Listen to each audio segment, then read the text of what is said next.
आप फरमा रहे थे कि तमाम एमाल का दारोमदार नीयत पर है और हर अमल का नतीजा हर इंसान को इसकी नीयत के मुताबिक ही मिलेगा।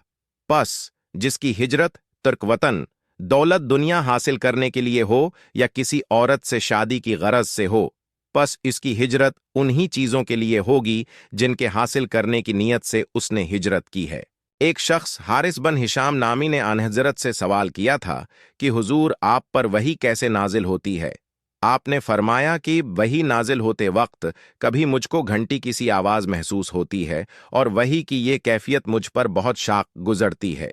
जब ये कैफियत ख़त्म होती है तो मेरे दिल व दिमाग पर इस फरिश्ते के ज़रिए नाजिल शिद्दा वही महफूज हो जाती है और किसी वक्त ऐसा होता है कि फरिश्ता मुश्किल इंसान मेरे पास आता है और मुझसे कलाम करता है, बस मैं उसका कहा हुआ याद रख लेता हूँ। हज़रत आयशा रज़ी अल्लाह अन्हा का बयान है कि मैंने सख्त कड़ाके की सर्दी में अनहज़रत को देखा है कि आप पर वही नाजिल हुई, और जब उसका सिलसिला मौकूफ हुआ तो आपकी पेशानी पसीने से शराबूर थी। आपने वही के रख जाने के ज़माने के हालात बयान फरमाते हुए कहा कि एक रोज़ मैं चला जा रहा था कि अचानक मैंने आसमान की तरफ एक आवाज़ सुनी और मैंने अपना सिर आसमान की तरफ उठाया किया। देखता हूं कि वही फरिश्ता जो मेरे पास गार हर्रा में आया था वो आसमान और ज़मीन के बीच में एक करसी पर बैठा हुआ है। मैं उससे डर गया और घर आने पर मैंने फिर कंबल ओढ़ने की ख्वाहिश जाहिर की।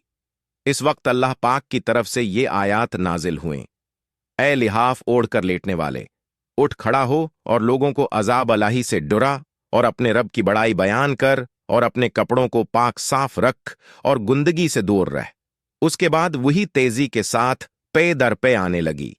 इस हदीस को यही बन बकैर के अलावा लेस बन साद से अब्दुल्लाह बन यूसुफ और अबू सालिह ने भी रवायत किया है, और अकील के अलावा जहरी से हिलाल बन रवाद ने भी रवायत किया है। यूनुस और मामर ने अपनी रवायत में लफ्ज फवादह की जगह बवादिर नकल किया है।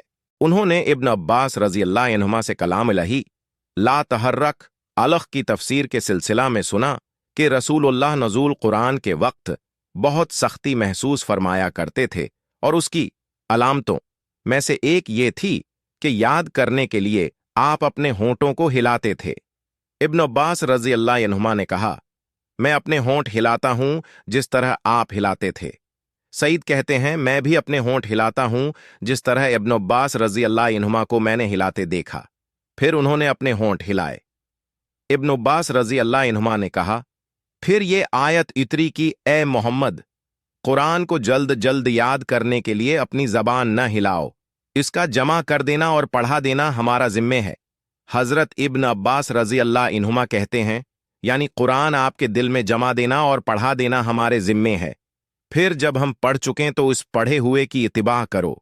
इब्न अब्बास रजी अल्लाह अन्हमा फरमाते हैं, उसका मतलब ये है कि आप उसको खामोशी के साथ सुनते रहो, उसके बाद मतलब समझा देना हमारे जिम्मे है। फिर यकीनन ये हमारी जिम्मेदारी है कि आप उसको पढ़ो, यानी उसको महफूज कर सकूं।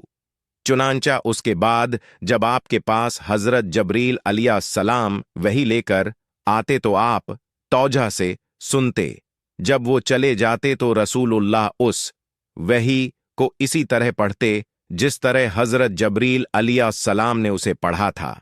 रसूलुल्लाह सब लोगों से ज्यादा जवाद सखी थे, और रमजान में दूसरे औकात के मुकाबला में जब जबरील आपसे मिलते बहुत ही ज्यादा जूद वो करम फरमाते। जबरील अलैहिस्सलाम रमजान की हर रात में आपसे मुलाकात करते और आपके साथ कुरान का दौरा करते। गरज आन हजरत लोगों को भलाई पहुंचाने में बारिश लाने वाली हुआ से भी ज्यादा जौद वो करम फरमाया करते थे।